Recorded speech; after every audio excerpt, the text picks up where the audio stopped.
Bonjour, nous sommes le groupe 3 de la 3e E. Je vais vous faire un résumé du film intitulé L'ami retrouvé.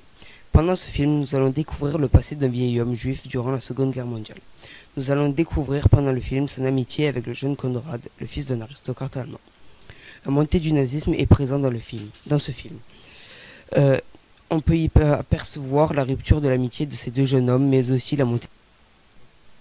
Plusieurs flashbacks feront avancer l'histoire en finissant avec une révélation qui du film.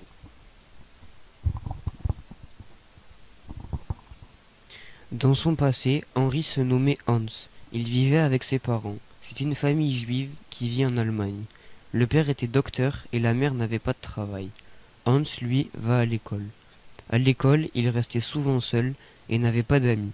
Il passait son temps tout seul. Sa jeunesse va être marquée par l'arrivée de Konrad, qui va vivre dans la même ville que lui. Ils vont vite devenir amis et passer beaucoup de temps ensemble. Le passé de Hans va au début être joyeux, car il va se faire un ami et va partager beaucoup de choses avec lui. Ils vont et rentrent de l'école ensemble tous les jours, ils font des sorties dans la forêt tous les deux, vont au restaurant. Mais cela va changer avec l'arrivée du nazisme.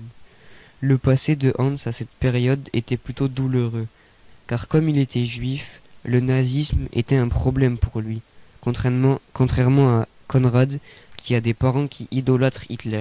Ils ont même un portrait de lui dans leur chambre. Cela ne va pas empêcher Hans et Konrad de passer du temps ensemble, jusqu'à cette scène où Konrad ignore totalement Hans quand il est avec ses parents. À partir de là, le passé de Hans ne sera plus le même. Hans, lui, voudra plus parler à Konrad, son seul ami. En plus de ça, le nazisme s'accroît de plus en plus, ce qui n'aide pas Hans car il va se faire insulter par un autre élève de sa classe. Même le professeur sera contre lui. En résumé, le passé de Hans n'est pas facile, car avant Konrad il était seul, avec Konrad cela se passait bien, mais il ne va plus lui parler et va donc rester seul. En plus de cela, le nazisme ne l'aide pas à se faire des amis, au contraire, il va se faire rejeter. Je vais donc vous présenter la montée du nazisme. Il y a un passage des SA devant le lycée. Ils sont salués par des élèves, ils scandent un slogan « Aider à la résurrection de la patrie ». Ces jeunes hitlériens montrent aux lycéens qu'il faut aider Hitler à créer une nouvelle Allemagne. Chez Konrad, il y a un portrait d'Hitler dans une pièce, ce qui veut probablement dire que la famille de Konrad soutient Hitler et est d'accord avec ses idées. Quand Hans et Konrad vont rendre visite à leur cousine Gertrude, ils peuvent voir partout dans les rues des affiches de propagande d'Hitler vantant sa force et sa volonté de sauver l'Allemagne et de leur faire une vie meilleure. Konrad invite Hans à une soirée à l'opéra où ils doivent se retrouver. Mais quand Konrad arrive avec ses parents, il passe à côté de Hans en faisant semblant de ne pas le voir, ce qui montre qu'il a compris que ses parents étaient du côté nazi et il veut de cette façon protéger son camarade Hans car il sait qu'il est juif. Tous les élèves se regroupent dans la cour du lycée pour faire un salut nazi et hisser le drapeau au milieu de la cour. Seuls 2 élèves ne feront pas le salut nazi, Hans et un camarade à lui car ils sont juifs, ce qui montre qu'ils ne sont pas d'accord et qu'ils ont la force et la volonté de résister. Un nouveau professeur d'histoire arrive au lycée. Il fait de la propagande pendant les cours en vantant la force de l'Allemagne et en annonçant une nouvelle ère. Cela prend de plus en plus d'ampleur car il y a même de la propagande pendant les cours. Il ose même dénoncer et critiquer devant tout le monde les élèves qui sont juifs. Quand Hans se promène dans la rue, il croise une petite fille qui lui fait un salut nazi. On voit que la propagande fonctionne, car on n'est pas sûr que cette petite fille innocente et naïve comprenne son geste et sa portée.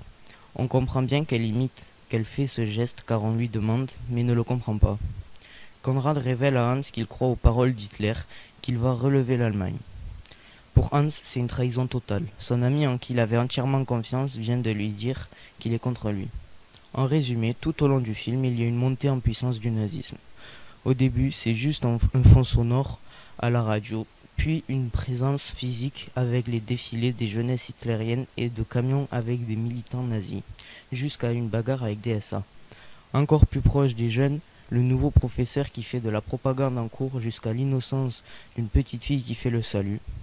Hans n'a plus confiance en personne, pour lui c'est la trahison totale. Film, nous pouvons voir des scènes dans lesquelles le groupe est contre l'individu. Dans ce film, on voit souvent le groupe contre l'individu. au moment où Bolacher fait une remarque sur le fait que Freud est juif, pendant l'exposé de Hans, et que la classe a un regard interloqué. Également avec tous ces camions remplis de plusieurs nazis et aussi avec le salut nazi au lycée. Ils sont que deux à ne pas le faire, ainsi que la scène dans laquelle Hans se fait insulter par un camarade, à se moquer. Et à ce moment-là, toute la classe va rigoler, et même le professeur va donner raison aux propos antisémites. Dans ce film, on voit énormément de moments où le groupe est contre l'individu, ce qui montre la vie difficile de Hans et des juifs en général, car la plupart des scènes de Roger ont lieu à cause de sa religion. Cette forme de racisme se propage partout, au début à l'école, dans la rue et même chez lui.